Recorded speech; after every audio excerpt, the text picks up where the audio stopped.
Good evening, good afternoon, good morning, good whatever time it is, wherever you are, whoever you are. Welcome once again to Full Fat Spoiler Chat, the show in which we talk about a recent piece of nerdy entertainment and we look at it in depth, which means we're going to be spoiling it. We look at what was good about it, what was bad about it, what worked, what didn't work. We talk about the deeper things about the piece of entertainment, whether it be a movie or a show or whatever. And that means we talk about tone and theme and message. What we're talking about tonight is Moon Knight, the Disney Plus series based on the Marvel comic character and miniseries. And so, if you have not seen it and you don't like spoilers, then you should probably wait until you have seen it before you come back and watch the rest of this particular live stream on YouTube, on Twitch, on Facebook, wherever you happen to be watching it. If you have seen it and or you don't care about spoilers, then absolutely hang around. Talk to us in the chat. Let us know what you think of the show, what you think of my opinions about the show, and we'll have an evening of it. I am Rodney Brown, the editor-in-chief of Nerd Caliber, first-person shooter on Facebook and Instagram as a cosplay photographer, Burley_adopter on Twitter, a couple of other places doing a few other things. Luminous, welcome to the show. Hello, creatures of the night. I guess, I'm a creature of the early night, realistically. I'm a farm boy from way back. If it goes past 10:30, it's it's deep night for me. But what is... Well, before we get into that, actually, let me get our first little promo out of the way, and that is, speaking of Twitch, which I mentioned before, we are, in fact, streaming on Twitch right now, as we do with all of our live shows, in addition to Facebook Live and YouTube, but we're looking to build our audience on Twitch. So if you have a Twitch account, please visit the URL that's on your screen right there, twitch.tv/nerdcaliber, and consider following us. We'd love to have you as a follower and love to have the interaction on Twitch like we do on Facebook Live and YouTube. So what is Moon Knight? So Moon Knight is a character... let's find a decent picture of him from... this is, of course, his interpretation in the series, the current, or the just recently finished series. Moon Knight is a character from Marvel Comics that was created in 1975 and first appeared in Werewolf by Night to be basically a villain, or an antagonist to, Jack Russell. Yes, that's really the werewolf's human name. His werewolf character. And he didn't have much of a backstory. He was a mercenary. He was hired by this group that was the enemy of the werewolf, the committee. And that was pretty much it, except the editors at Marvel really liked the character. So they asked the writer, Doug Munch, and the artist, at the time, it was the same artist. I'm going to have to look this up real quickly. Don Perlin and Al Milgrom. So in the Don Perlin. So Doug Munch and Don Perlin, too, actually do a run, a couple of issues in Marvel Spotlight. Then Spectacular Spider-Man, basically a whole bunch of appearances, Defenders, Hulk, and so on, before he finally got his own title. Moon Knight is Mark Spector originally. He was a mercenary, as I mentioned. His backstory was expanded eventually to include the fact that he was a mercenary.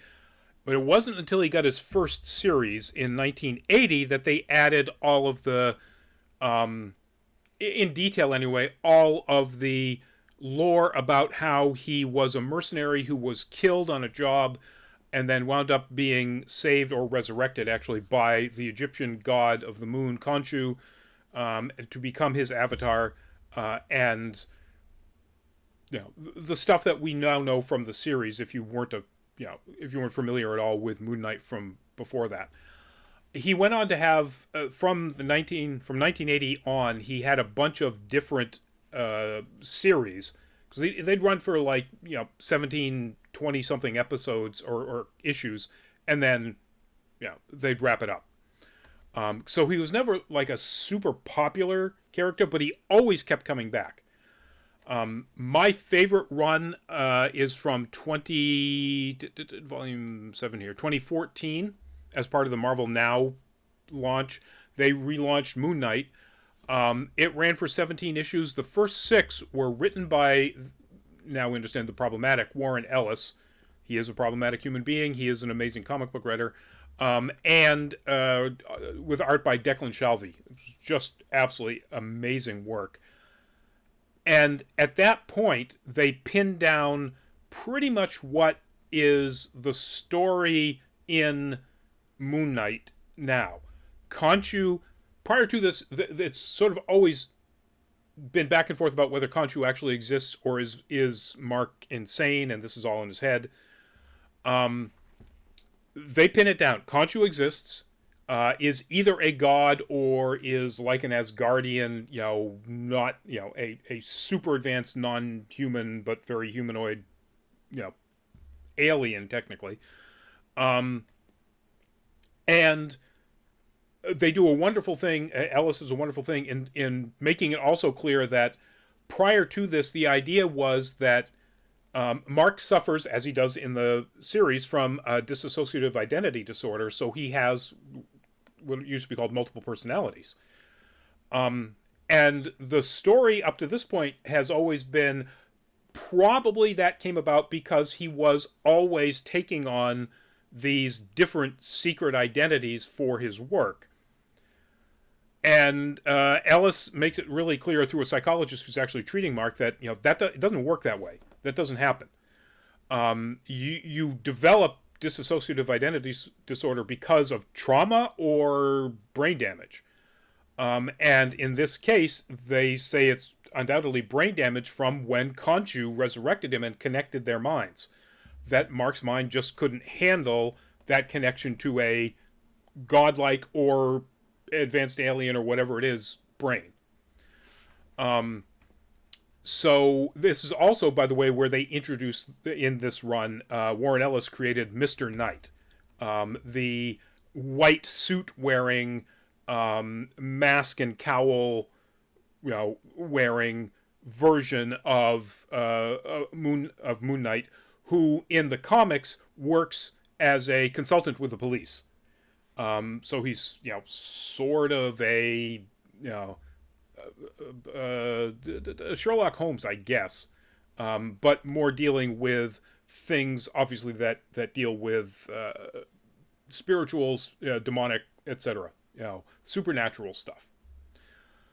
So that brings us up to the series. And the series ran 6 episodes, just closed off this last Wednesday on Disney+. It stars Oscar Isaac. That's not Oscar Isaac. There we go.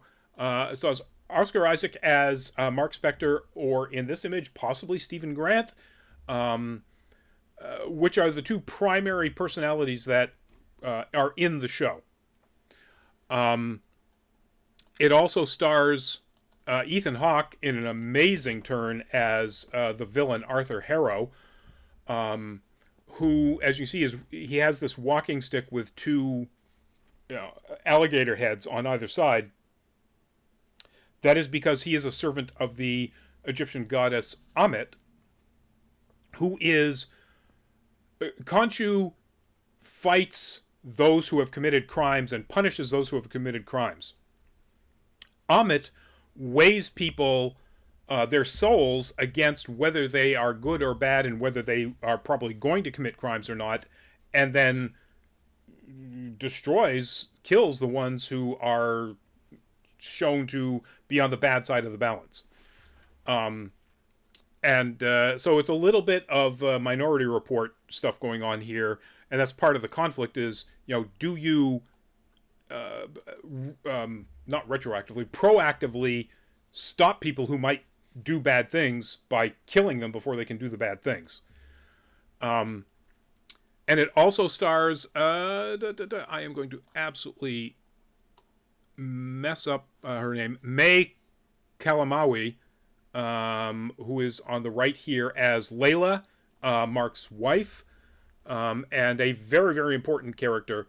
Realistically, aside from a few interesting side characters, this is a three-person story.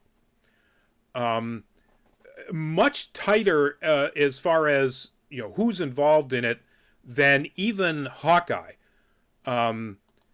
Because Hawkeye had, primarily it was a two-hero story, but it had multiple villains, all of whom had fairly, lengthy speaking parts. It had multiple supporting characters. Kate Bishop's mom, Jack, I can't remember his last name. The swordsman, basically, and that's more typical of a Marvel show. This is just a three-person, stage play with supporting characters that you hardly ever even know the names of. So that's really interesting that they decided to go that route. It allows the people who are really amazing actors, like Ethan Hawke and Oscar Isaac, to just strut their stuff. So, what did I think of the show? What did I like about it? What worked for me? I've already mentioned the acting. It's outstanding. Everybody among those three, primarily those three, are fantastic. Ethan Hawke is amazing. He does a wonderful turn as a kind of understandable villain.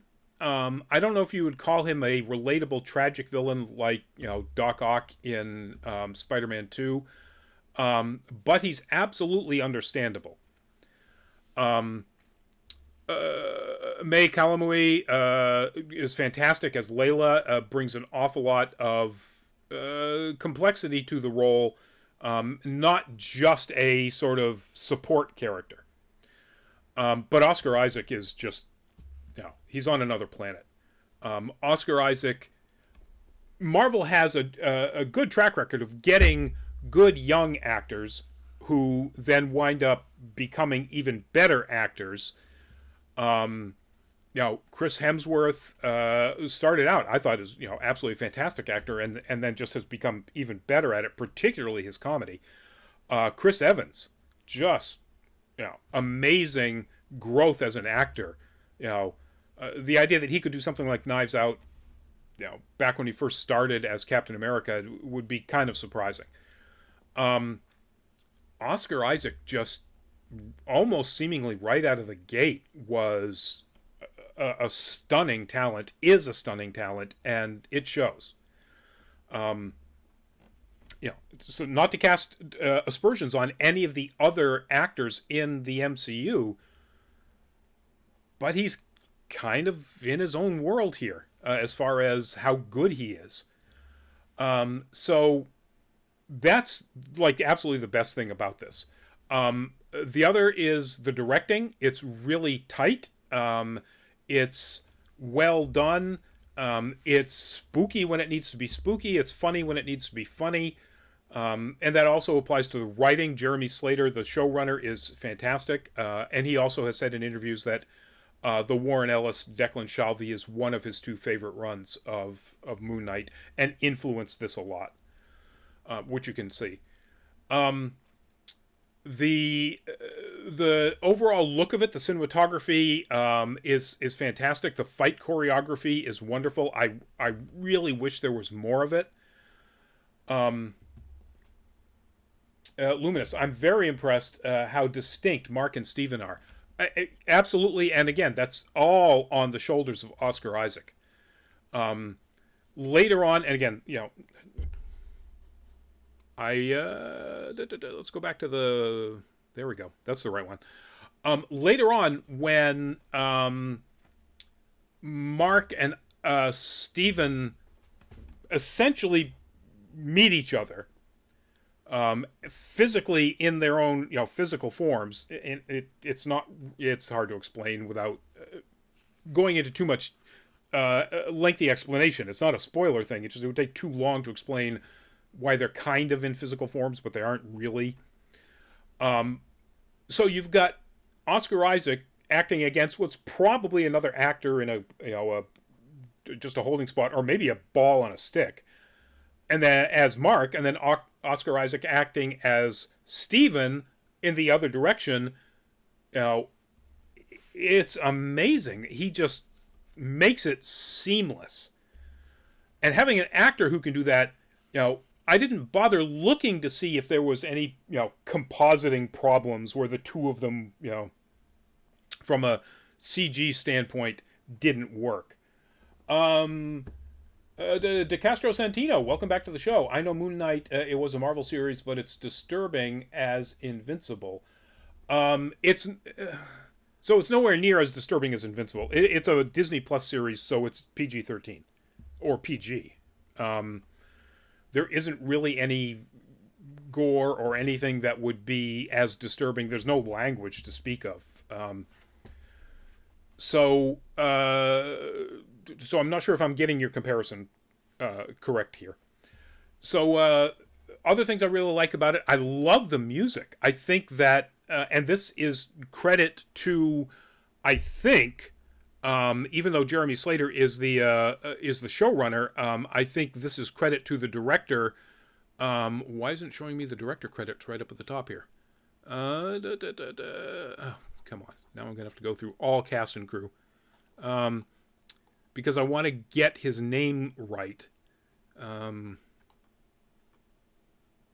And while I'm doing this and being an idiot, Mohammed Diab. There are other directors, Justin Benson, Aaron Moorhead, but Mohammed Diab is the primary director for most of the episodes. And I think that the music, getting modern Arabic language and probably Egyptian, although I'm not entirely sure, music like, Arabic language rap and so on, it is wonderful. I think it's absolutely fantastic. And the just general background score is also very exciting. Luminous, I take it the director of Mohammed Diab is Egyptian, which is great given that much of the story is set there. I believe that is the case. And it really is a kind of a love letter to the Egyptian people and the Egyptian culture. It starts in London, it moves to Cairo, and then stays in Cairo until the very, very end of the series. There's a scene. Again, it's spoiler chat. It's not a problem giving this away. But there's a scene at the end where somebody sees somebody fighting against Harrow's minions and so on, a kid in the street, and the kid asks in Arabic, "Are you an Egyptian superhero?" And the person says, "Yes." And it's like, good, do it, do more of it. Let's see more of that. So that's another thing I really like about it. The representation of the different cultures and the positive representation of the different cultures. And I don't mean just everything is positive. They get stopped by border patrols at one point, and they are represented as really paranoid military types who are really afraid of letting Harrow and his people pass. So it's not presented as everything is wonderful in Egyptian cultures, but it presents the people in a very positive light, and the culture in general in a positive light, and good for them. That needs to happen. So what other things do I really like about it? The CG is generally very good. The transformation of Mark into Moon Knight, and you can see again the costume. Or let's do this actually. The CG of Khonshu, is wonderful. As far as acting goes, I completely forgot. F. Murray Abraham does the voice of Khonshu, and it is so not what you would expect. It's just wonderful. But yeah, so their design on Mark as Moon Knight when the transformation happens is really good CG. And the few times you see it happen when Steven transforms into Mr. Knight, and that's one of the differences with the comic. I mean, yes, they have Mr. Knight, which is wonderful, thankfully. But in this case, it only manifests when Steven is in control of the body. And, so Steven is Mr. Knight, Mark is Moon Knight. So the CG is really solid for the most part. I'll get into some things later on. It's just really fun. It's exciting. Luminous, I love that the story begins with Steven, and I especially enjoyed the cupcake chase sequence in the first episode. That sequence was great action and storytelling. All of the action set pieces are really good. I'm going to get into some problems I had with the series finale, with episode 6. But even then, the fights, this scene, this is from the finale, and we finally get to see Mr. Knight doing the long single take Daredevil just eat his way through henchman after henchman after henchman, and it's wonderful. So yeah, fight choreography is really good, really solid.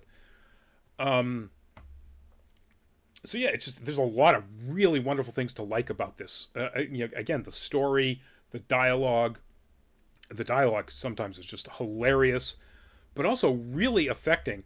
Arthur Harrow's, I don't know the word, confession isn't the right word, when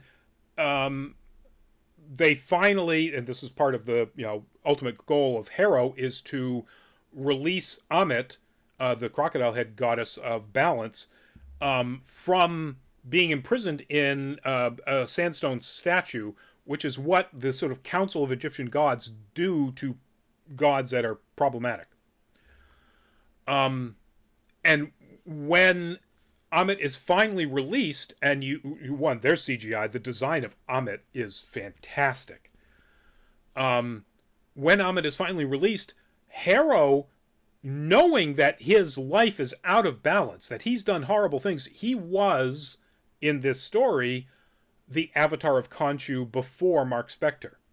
At some point before Mark Spector. So he knows he's killed a lot of people, and he's killed a lot of people in Ammit's name. And so he delivers this wonderful speech in which he basically, it's not a speech, it's a dialogue between the two of them, where he says, I know I must die, and I'm fine with that if that means I get to have played a role in bringing you back. And it's so good. The writing of that is so good. Ethan Hawke sells it 100%. So yeah, it's really great writing as well. All right, what didn't I like about it? Not much.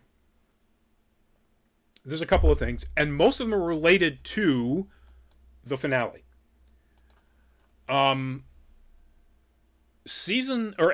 6, I think, was supposed to be episode 6 out of 8. Now, I don't know this.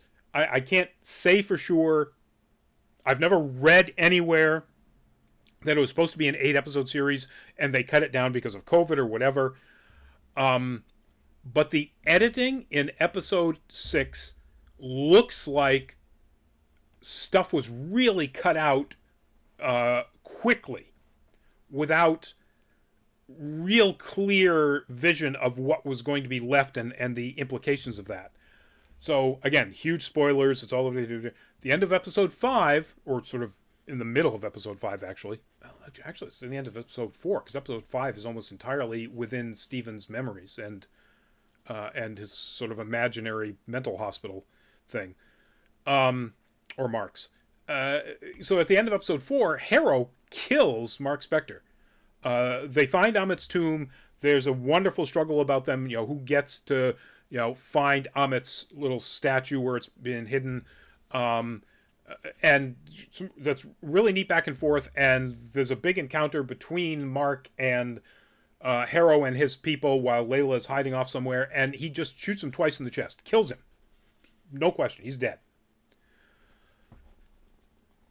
And so, the whole mental hospital thing is episode 5. It introduces, well, again, I think this is at the end of episode 4, Tawanet, the hippo goddess of guiding people to their reward in the afterlife, who is wonderful. The voice actress they got for that is so good. And again, fantastic character design and CGI for this god. But there's a scene in episode 6 where after the henchmen find the statue hidden in Mark's clothes on his dead body, and there's pools of water around this sarcophagus where they're doing all this stuff in this chamber wherever Amit's tomb was buried, and so they sort of push Mark's body back into the water, and there's this real quick cut of a super close-up of Ethan Hawke, Harrow, with a completely non-understandable reaction take on his face. And then they cut to Harrow and the troops leaving, and it's like, wait a minute, what was that? What just happened?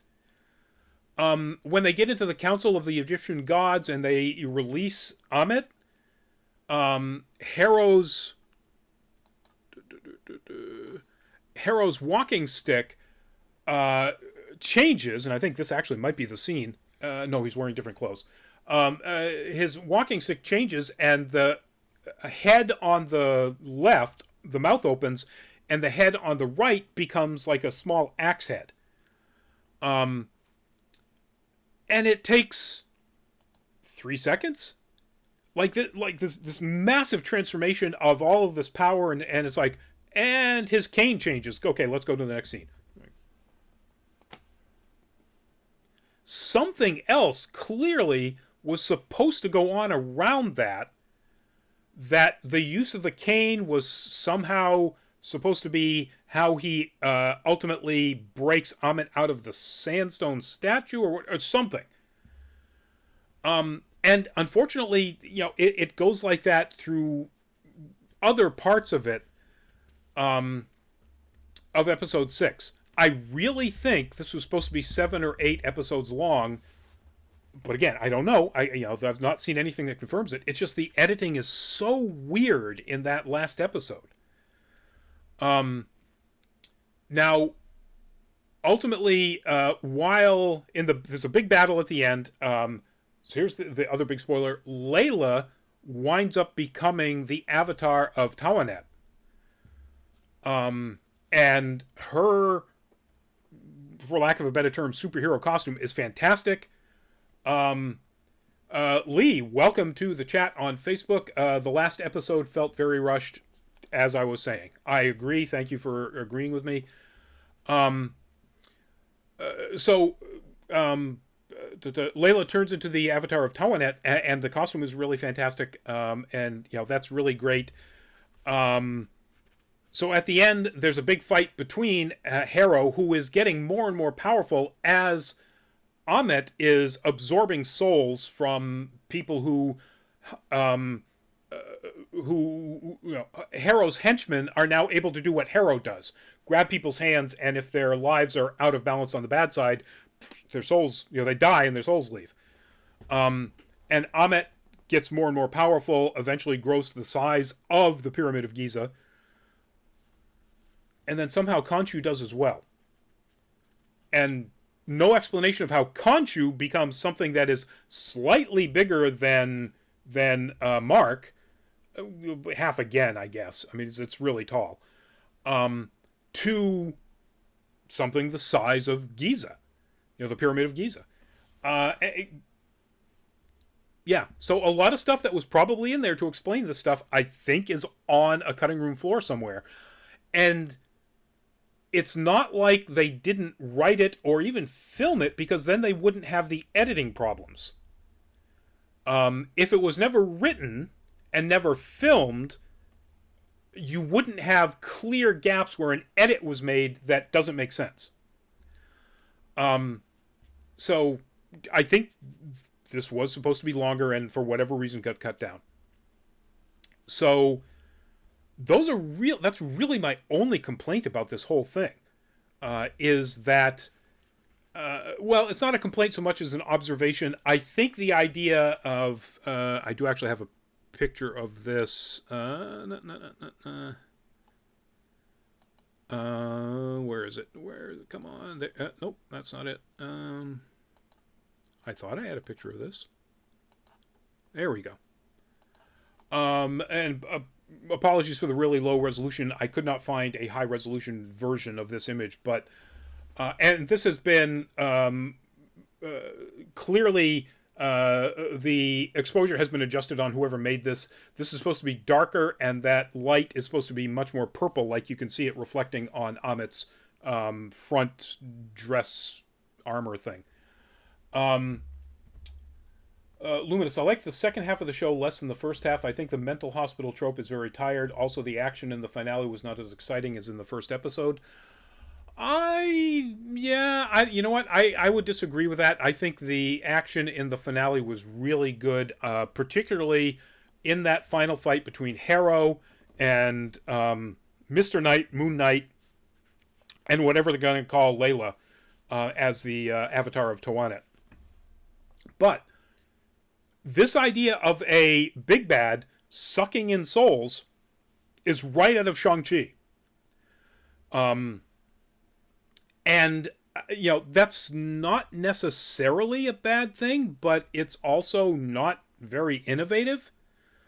You know, it happened in Shang-Chi, and that made, you know, that dragon, or the Dweller in the Dark, or whatever it's called, way more powerful. And it's happening in the final episode of Moon Knight. They do it well. And also, a lot of people have talked about this, and this is something to note, that, you know, Marvel has now confirmed that A, the soul exists in the MCU, and B, there are multiple different afterlives for different cultures and different people. Tawanet says very clearly that one of her favorites is the ancestral plane, which is Wakanda. It's the afterlife for the people of Wakanda. You know, so that's really interesting. Just an aside, doesn't really, it's not on the good or bad, it's just kind of interesting. But yeah, so the finale really is the only thing that I could say I wasn't crazy about. I will agree with you, Luminous, that the mental hospital trope, once I saw that, at first I was like, really? But then the way they dealt with it, I thought was really interesting. The fact that in this case, it was literally Mark trying to make sense of the fact that he's dead. Yeah, I thought that was very cool. But yes, you know, it was done before. Legion did it better, I think. But then again, that was, you know, Noah Hawley, and Noah Hawley's a genius. So that's really it as far as dislikes I have for this. I love the designs of Moon Knight and Mr. Knight, you know, and I really like the design of Layla's Tawanet avatar, whatever that turns out to be. I thought that the council of the other Egyptian gods, their avatars and how they were played kind of dirty. That was a little facile for them, for Harrow to get through them to be able to release Amit. But that was just sort of nitpicking. You know, I didn't really have a huge problem with it. So that's pretty much it as far as things I didn't like about it. So what is the overall theme or the tone or the message of this? So one is, it's not so much a theme, but it is kind of a message, and it's a very multicultural message. So Mark Spector is the son of a rabbi, and they make that clear that, you know, Mark is Jewish when they do flashbacks to his childhood. And Oscar Isaac is Latin, and this is the big big spoiler at the end. The post-credit scene has Mr.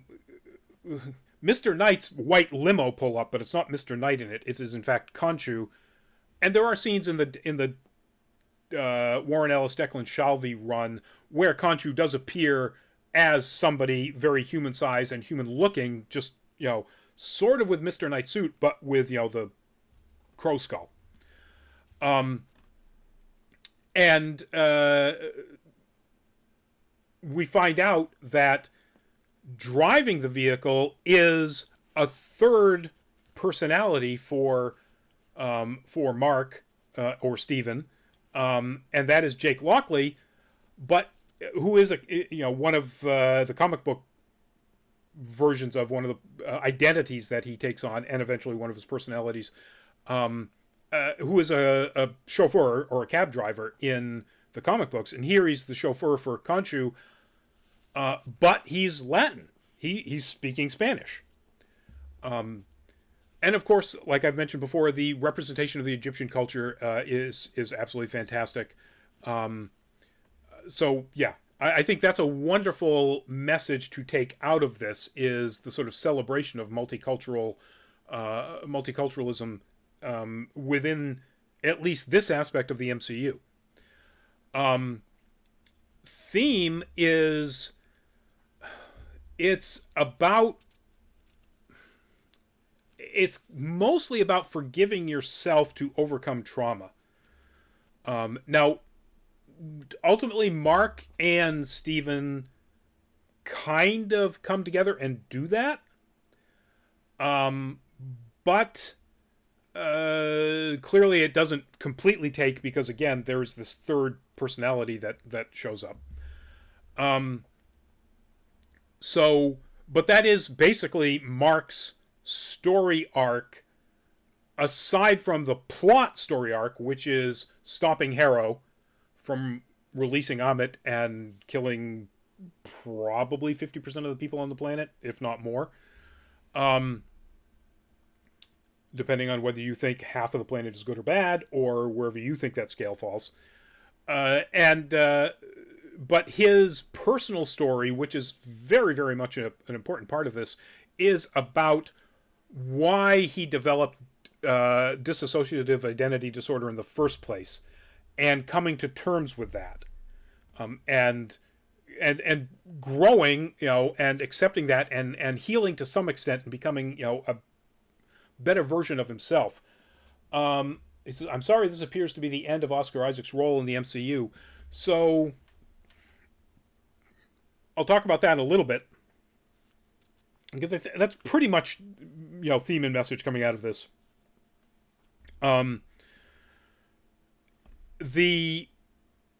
So Oscar Isaac has said that his contract was just for Moon Knight, for this series of Moon Knight, and that he is not contracted to do anything else. Now, I haven't read him ever saying that he will absolutely not ever come back to this role. So maybe he will, maybe he won't. It would be pretty silly for them to do Moon Knight and then set up whatever their version of the Defenders are, or the Black. I can't remember what they're called. The Supernatural Avengers, essentially, where they're setting up Blade. They've already set up the Black Knight in Eternals, and you've got that voiceover. Spoiler for the Eternals, but voiceover from Blade at the end. They've got Moon Knight now. They're doing Werewolf for a one-shot Halloween special. Why would they not continue with Moon Knight? Maybe they'll have Layla's character, and that would be interesting. It's a different avatar, but it's not Moon Knight. I don't... If this is as popular as it looks like it's been, Disney's going to throw money at Oscar Isaac. And whether, maybe at this point he becomes the post-Iron Man 3 Robert Downey Jr. sure, give me a ton of money and I'll appear in this movie or this series or whatever it is. But I can't imagine this would be his last thing in the MCU. It doesn't make sense from a development standpoint, going down the road, for them to invest the kind of money they probably had to pay to get Oscar Isaac to do this, to not ever be able to use him again or use the character again, because they make it abundantly clear in that post-credit scene Moon Knight still exists and Oscar Isaac is Moon Knight. I thought maybe they were going to get around it by having Layla actually take on the role, and she tells Khonshu in no uncertain terms, piss off, when he offers it to her. But that didn't happen. And so they have, in the current MCU continuity, that Mark Spector is Moon Knight and Oscar Isaac is Mark Spector. So where are they going to take that? Oscar Isaac obviously is not above taking money, big money, to do a role. Star Wars. So yeah, Disney's going to give him money and he's going to do it. Whatever it is, I would be willing to bet that if there is a Supernatural Avengers movie being made down the road, Oscar Isaac will be in it. I would also be willing to bet that he's going to be in the Werewolf by Night special this Halloween. So I wouldn't say that's his last thing. I could be wrong. Definitely has happened before. So let's wrap this up, folks. It's 40 minutes plus. Do I recommend it? Absolutely. If you are a Marvel fan, absolutely. If you are a Moon Knight stan, 100% absolutely. And even if you don't know anything about any of those, but you like the sort of actiony superhero stuff and you'd like to see that done in a setting and a representation that we don't usually see in any superhero portrayals, then yes, 100%. Watch this. And watch it for Oscar Isaac. He's so freaking good in this. Where would I put this on a scale of 1 to 10? At least an 8. I think the last episode keeps it from being a 9, which is unfortunate. I think that, it could have been one of my very, very rare 9 out of 10s. I don't know that there's a 10 out of 10 that's ever been done. As far as the MCU goes, Winter Soldier is probably the closest thing I can think of. So yeah, it's an 8 out of 10, folks. Absolutely go watch it. 6 episodes. It's an easy watch on a weekend. And if you haven't seen it, do so. All right, folks, that is it. Our last promo is, of course, as we always do, Patreon, and our Patreon page is right there, patreon.com/nerdcaliber. Lumina says, great show overall. Now bring on She-Hulk. Yes, please, 100%. And Ms. Marvel. I am so looking forward to Ms. Marvel. Yeah, all of it. But yeah, so patreon.com/nerdcaliber. Please consider being a patron. We have 3 tiers, $2 for the lowest tier. It brings us to cons, more cons than we would otherwise be able to get to, because we want to, get more content for you here on these various things that you're looking at. Monday, No Nerd Caliber is going to be our top 3 pirate stories in any medium. Because skipping over Nerd Week Live on Tuesday, Thursday's show, Full Fat Spoiler Chat next week, is Our Flag Means Death. HBO Max, Taika Waititi, a whole bunch of funny New Zealanders doing pirate stuff. So definitely check that out. And of course on Tuesday is Nerd Week Live, our nerd news show. We are coming up on Free Comic Book Day. I will be at Double Midnight Comic in Manchester, Double Midnight Comics in Manchester, New Hampshire, this Saturday for Free Comic Book Day. And on the 27th through the 29th, I will be at Anime Boston. I will be running the photo department. We will have, change in plans, a table in Community Row. So that's where our video work will be. And you just walk around the big, thick hallway, go by the rotunda, and the first room on that first floor hallway facing the windows is room 102. That's where the Cosplay Photography Studio Suite is. If you want to get your free photos for both Nerd Caliber's website and Anime Boston's website, that's the place to be. So stop in, get your photos, say hi, all that good stuff. So we will see you at an upcoming con. We will see you at one of our shows. Please stay safe out there. 2 more of my friends just posted that they've got the COVID. PAX East was a spreader event, and if you haven't seen the news, go look this up. This is very tragic. An enforcer actually caught COVID at PAX East and died. So be careful. Whatever the rules, whatever the guidance is out there in your state, your town, your city, conventions you're going to, wear a mask. Wear a KN95 if you can. Wear a surgical if you can't, but wear a KN95 if you can, if you're going to a con. Or going out in general. So yes, good night all. Thank you, Luminous, for saying that. Good night, everybody in the chats. We'll see you in an upcoming show.